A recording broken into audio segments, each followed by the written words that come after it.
এক ব্যক্তি কিছু পরিমাণ অর্থ বার্ষিক 5% চক্রবৃদ্ধি হার সুদে ধার করে প্রথম বছরের শেষে ৩,১৫০ টাকা এবং দ্বিতীয় বছরের শেষে ৪,৪১০ টাকা দিয়ে সেই ধার শোধ করলেন। তিনি কত টাকা ধার করেছিলেন? তো এটা একটা কম্পাউন্ড ইন্টারেস্টের ওপরে অঙ্ক। আর কম্পাউন্ড ইন্টারেস্টের কনসেপ্ট তোমরা জানো যে বছরের শেষে যে সুদ তুমি পাও সেই সুদটা কিন্তু আসলের সঙ্গে যোগ হয়ে নেক্সট ইয়ারের ওটা মূলধন হয়ে যাবে, ঠিক আছে? মূলধন বা আসল হয়ে যাবে। ক্লিয়ার? অর্থাৎ ব্যাপারটা হলো, ধরো ব্যাংকে প্রথমে তুমি ১০০ টাকা দিলে এবং ১ বছর পরে তুমি ১০ টাকা ইন্টারেস্ট পেলে। তাহলে নেক্সট ইয়ার কিন্তু তুমি ১১০ টাকার উপরে ইন্টারেস্ট পাবে। সিম্পল ইন্টারেস্টে কী হয়, ১০০ টাকার উপর ১০ টাকা ইন্টারেস্ট পেলে নেক্সট ইয়ার কিন্তু তুমি ১০০ টাকার উপরেই ইন্টারেস্ট পাবে। এটা হচ্ছে কম্পাউন্ড ইন্টারেস্ট আর এটা হচ্ছে সিম্পল ইন্টারেস্ট, ঠিক আছে? তাহলে কম্পাউন্ড ইন্টারেস্ট আর সিম্পল ইন্টারেস্টের মধ্যে একটা সিম্পল যে ডিফারেন্স সেটা হচ্ছে এর ক্ষেত্রে সুদ আসলের সঙ্গে যোগ হতে হতে থাকে, আর এটার ক্ষেত্রে কী হয়, আসল কিন্তু একদম ফিক্সই থাকে। ওকে, ক্লিয়ার? এটুকু বোঝাতে পারলাম? আচ্ছা, এবার আমরা অঙ্কটায় আসবো। বলছে এক ব্যক্তি কিছু পরিমাণ অর্থ বার্ষিক 5% চক্রবৃদ্ধি হার সুদে ধার করেন। আচ্ছা, মনে করি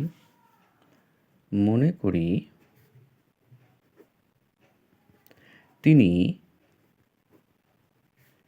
পি টাকা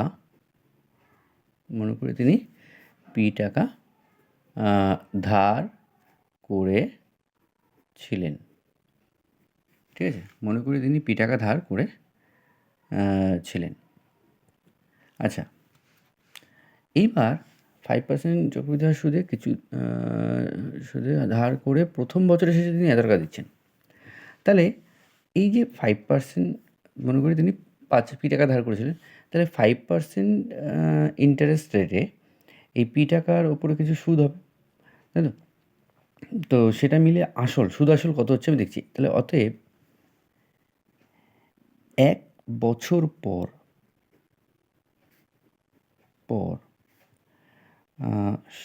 চক্রবৃদ্ধি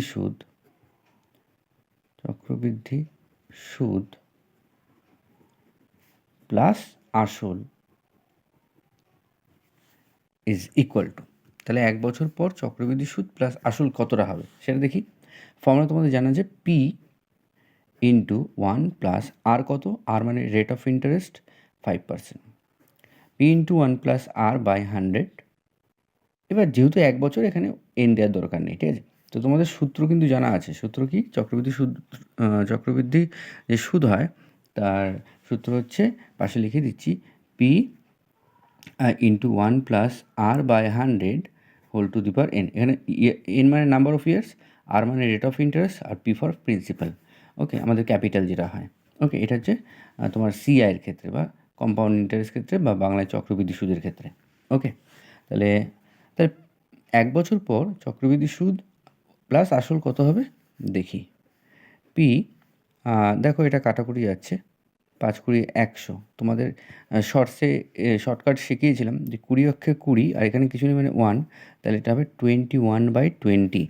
দ্যাট মিনস 21p/20 এত টাকা। তাহলে 1 বছর পরে আমার চক্রবৃদ্ধি সুদ প্লাস আসল মিলে কত হচ্ছে? এই টাকাটা হচ্ছে। এইবার এখানে বলে দেওয়া আছে অঙ্কটাতে যে প্রথম বছরের শেষে তিনি ৩,১৫০ টাকা শোধ করে দেন। আচ্ছা, প্রথম বছরের শেষে ৩,১৫০ টাকা শোধ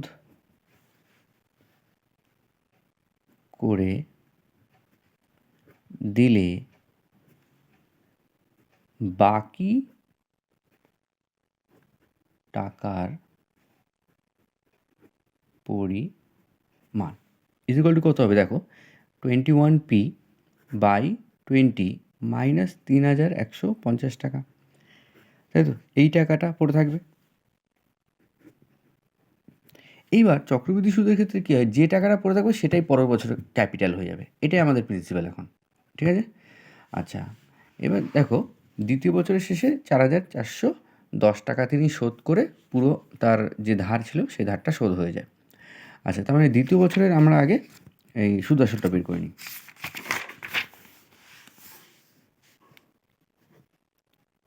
দ্বিতীয় বছরের চক্রবৃদ্ধি সুদ প্লাস আসল ইজ ইকুয়াল টু, আমাদের ওখান থেকে কী বেরোলো যেন, পিটা হচ্ছে 21p/20 মাইনাস 3,150, 3,150 এইটা কিন্তু আমাদের ক্যাপিটাল, তাই তো? পি ব্র্যাকেট শুরু 1 প্লাস আর তো 5% দিয়েছে বাই 100। এটাও যদি এক বছরেরটা বের করছি, দ্বিতীয় বছরেরটা এক বছরই হবে, প্রথম বছর হয়ে গেছে, এটা সেকেন্ড বছর, তাহলে এখানে কোনো পাওয়ারে 1 দিলেও চলে, না দিলেও চলে, তাই আমি দিচ্ছি না আর।